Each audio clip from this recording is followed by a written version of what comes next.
अब क्या किया सीएजी के साथ मैं वो आपको बताता हूं। 3 अधिकारी कुछ दिनों के भीतर, ये रिपोर्ट के सामने आते ही कुछ दिनों के भीतर तीनों अधिकारियों को ट्रांसफर कर दिया गया। अतुराव सिन्हा, अब ये अतुराव सिन्हा जी भारतमाला परियोजना चरण 1, उसमें उन्होंने सीएजी रिपोर्ट के ये प्रभारी थे, जिसमें मैंने आपको बताया 1 रुपए की चीज 14 रुपए में कर दी। अब सिन्हा साहब को तुरंत हटाकर तिरुवनंतपुरम भेज दिया दिल्ली से, जाइए आराम कीजिए, बहुत काम कर लिया आपने। नंबर 2, दत्त प्रसाद सूर्यकांत शिरसाट, यह आयुष्मान भारत जो जन आरोग्य योजना प्रधानमंत्री जी ने जिसके बारे में बड़ा ढिंढोरा पीटा, उसके ये प्रभारी थे, ऑडिट के प्रभारी थे। इन्होंने भ्रष्टाचार को उजागर कर दिया, प्रधानमंत्री की प्रिय योजना के भ्रष्टाचार।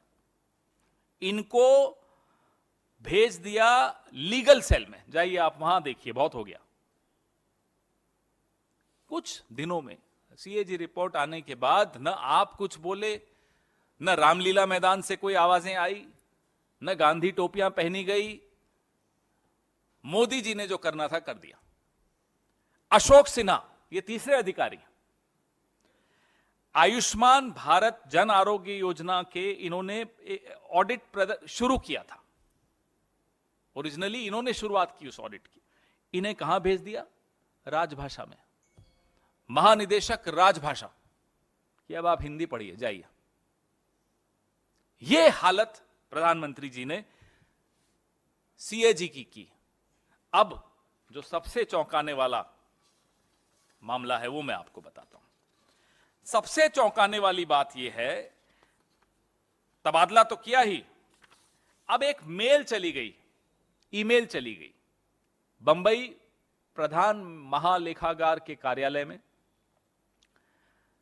कि साहब एक मेल आई है, तमाम ऑडिट फील्ड रिपोर्ट रोक दिया जाए।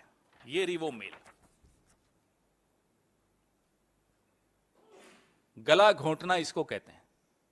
इसे कहते हैं कैसे किसी संस्था का गला घोंटना कि आवाज नहीं निकले। ये सीएजी की